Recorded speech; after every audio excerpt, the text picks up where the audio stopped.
Welcome friends to another r/malicious compliance video. As always, if you enjoy this video, please make sure to hit that subscribe button. And our first story of the day is by Hope on Life Support.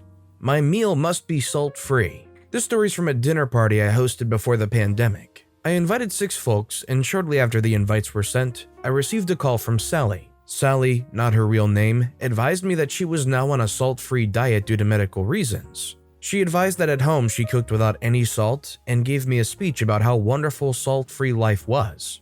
I was skeptical and advised her that I would personally find it difficult to give up all salt. Was she sure she wasn't just on a low-sodium diet? Sally advised that unless her dish was salt-free, she wouldn't be attending. While telling her no was an option, I'm not that person. I was upset at Sally for years of being difficult at the dinner table in restaurants. Trust me, there was always something wrong with her meal, or its preparation, or the flavor, or the waiter, or...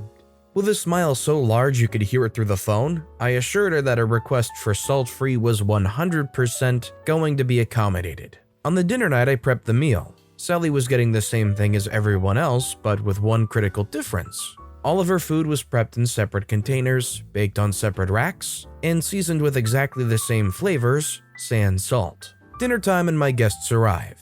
I have all of Sally's food plated on white plates. Everyone else gets gray plates. First round, appetizers. Fried calamari with a lemon jalapeno butter sauce. This dish typically has salt in both the batter and the sauce. As Sally couldn't have that, I battered her calamari in salt-free seasonings and flour. Her condiment looked exactly the same, but was made with unsalted butter and no added salt. I placed Sally's plate in front of her first, and she immediately states she asked for salt-free. I assure her that her dish is salt-free, and I made sure to cook hers separate, and even used a different colored plate to keep it straight. We all sit to talk and enjoy the squid. Sally takes a bite and makes a face. "Mine has no flavor," she exclaims. All my other guests tell Sally it's divine, delicious, best they've had, etc. I smile at Sally and assure her that her dish was flavored exactly as everyone's else. The only difference is that she received absolutely no salt. It's at this point that Sally has a moment of clarity. It's painfully obvious on her face. She realizes she can't complain about the lack of salt as she's already told everyone at the table about her salt-free life. She also can't claim it tastes terrible if everyone else is raving about the food. She literally looks like she's about to cry at the table. As my guests enjoy their dinner, Sally's slowly doing the toddler plays with her food munch and pushing her calamari around the plate. After a few moments, she reaches for the sauce that I made for everyone else. "Sally, be careful, the salt-free sauce is in the white bowl. That one has salt." She mumbles something about wanting to taste the difference before literally dumping the bowl on her calamari. She then exclaims about how much better it tasted. You and I know that, of course, things taste better with salt. So this drama repeated itself over the main course of honey-roasted salmon with pine nuts. I'm also no heathen and had both salt and pepper on the table for my guests. I'm not going to judge you for needing more flavor. Here we go. Sally takes a bite of her fish and once again realizes that it has no salt. She reaches for the salt shaker and the conversation stops. Another guest asks Sally if she was okay with adding salt to her food. She says that she can occasionally have salt. She proceeds to shower her fish with salt sprinkles. I also baked some cookies for dessert. The dough uses a little salt. I made sure to whip up a separate batch of cookies wrapped to go for her. Salt-free, of course. When I handed her those cookies, the look of defeat that hit her face warmed my heart. Dinner's over, and everyone is happy except for Sally. I called her the next week to make sure she was okay, as she consumed sodium at my party. Sally told me her doctor has removed her sodium restrictions and she won't need that accommodation at future meals. On the phone, I congratulate her for her good health. When I hang up, I laugh until my sides hurt. Salt-free life apparently doesn't taste good when the salt is actually omitted. Note, to anyone on a low or no sodium diet for their health, I commend you. Sally, however, wasn't actually on this diet. This was evidenced by her shock at how salt-free food tasted. I confirmed with her husband that she's never stopped using salt at home. Her salt-free claims were a ploy for attention that backfired tastelessly. For what it's worth, I know there actually are some pretty reasonable salt-like alternatives that taste fairly similar to salt. So if Sally was actually sodium-free, that might have been something that they would bring up. Something like potassium chloride. But let me ask you guys, when you have a proper dinner, do you find yourself using more salt, or do you personally prefer less salt in your food? Let me know in the comments down below. This next story is by NT Engineer. Sure, I'll repaint the islands with the wrong paint. This one I felt kind of bad for because it involved a few injuries, very minor ones luckily. I didn't want to do it, but it came down to my job, so I complied. Here's the story. Years and years ago, back in the early 90s, I worked as a manager at a gas station. We had a great area supervisor who decided to retire. We were all very sad, and even more sad when her replacement came in. He was a total jerk. He had just come out of retiring from the military and felt that with his military experience, he could whip us into shape. One of the things he wanted done was to make the stations look good, which I'm 100% for, but also to do it with as little money as possible, which was fine if it was the right thing to do. This time, one of several, it wasn't. So around the pumps are these raised islands. The islands are painted on top with a special paint that has good grit to it, so when it gets wet from rain or whatever, and people stand on them, they don't slip and fall. Well, this area supervisor wanted the islands repainted, so we got some paint out of our supply depot and dropped it off at all the stations he ran. No problem, I went around myself and painted the sides of all the islands. They looked great, but the tops of them were not painted. So he shows up one day to inspect and sees that the tops aren't painted. Asks me why. I told him this isn't the right paint. It has to be the gritty thick paint because we don't want customers slipping and falling. He starts yelling at me, tells me he's going to fire me if they aren't repainted by the next day, blah blah blah, and says that it's not my responsibility to worry about the customers, it's his. Total egotistical mindset. Do as I say, don't think. So I did what he said. I repainted all the tops of the islands that day. Nice warm day in the fall. Hadn't gotten wet yet really. Next day he shows up, looks around and has this grin on his face that he beat me into submission type of thing. Says something like, see, next time just do what I say. Don't question my judgment. I just nodded, knowing what was about to come, and dreading it because I knew that the customer was going to be the victim here, but there was nothing I could do. A week later, we get our first rain.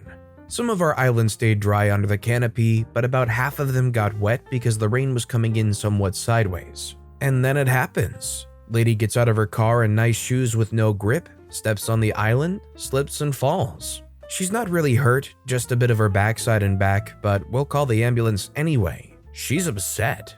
I just tell her to bill the station and give her the address to make a claim against. My area supervisor's info. Then it happens 3 more times over the next couple of days. 2 of them were very minor, but the customers were also upset, but didn't get an ambulance or go to the hospital. But they also got the contact information of my area manager.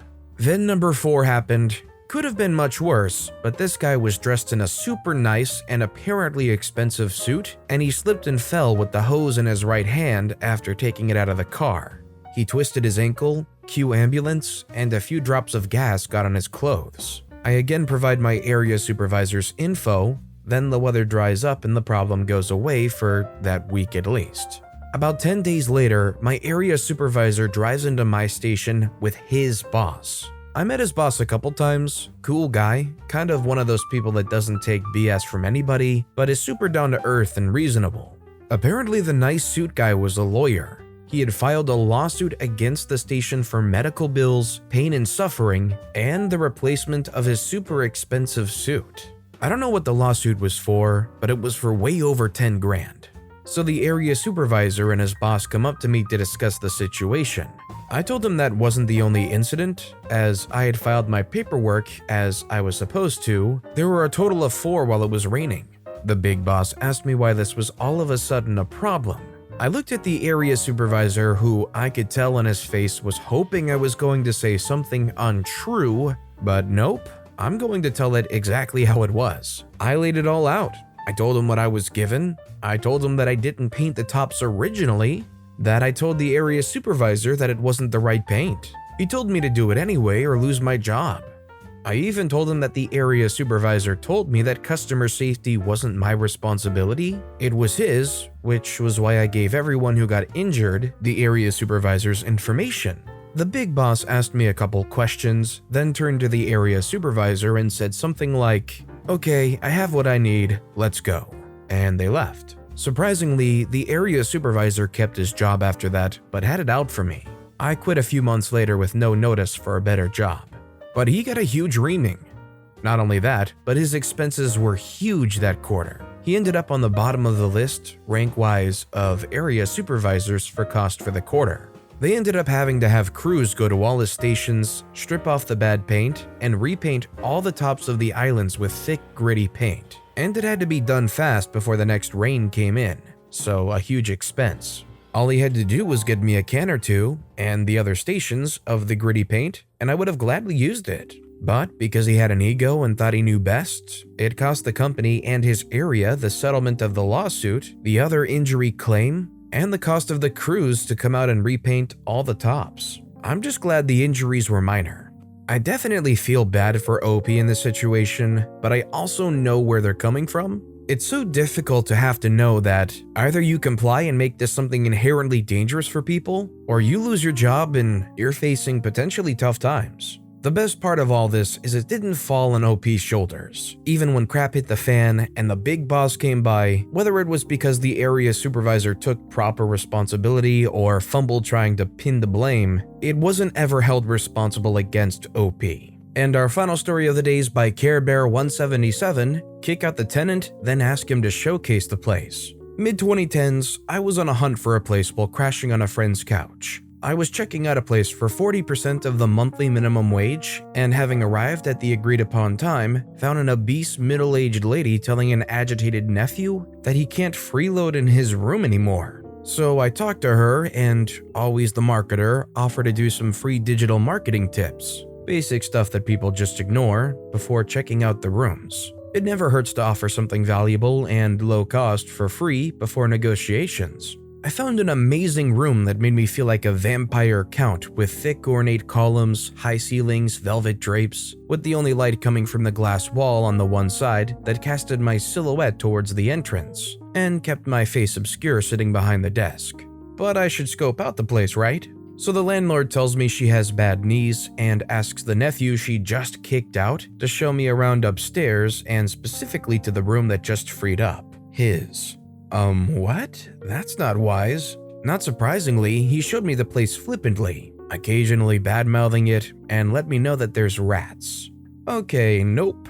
I said my thanks and left the lying landlord. That should have been the end of it. 2 days later, the landlord calls me in the middle of work and asks if I've made a decision on the room, and if I could show her the digital marketing tricks, to which I gave her the benefit of the doubt and refused sternly. That should have been the end of it. Yet she kept on calling. Even when I blocked her, she found other numbers to call from over the next 2 weeks. One day, I was in a foul mood, so I finally agreed, if only to get her out of my life. Except she then directs me to the nephew she's kicking out as soon as his room is rented because she's not good with tech. What? That's not wise, but meh, it's what she wanted. It turns out the freeloading nephew was a natural, and he managed to rank the landlord's apartment on the top 10 search results, complete with dead rats, dangerous fire escapes, fire hazards, and all. The landlord was found in violation of numerous codes, and I now had a capable and admiring digital marketer who eventually helped me get employed after COVID layoffs. I guess if there's one place that you can bond with somebody, it's over spite over another bad person that treated both of you badly. It's such a weird coming together story here, where OP was just totally turned off by everything to do with this landlord, and also the nephew was just getting kicked out of the place, and somehow they managed to form a bond out of that, and it led to OP getting a job somewhere. It's just such a weird story with a weird result, but somehow it just worked out.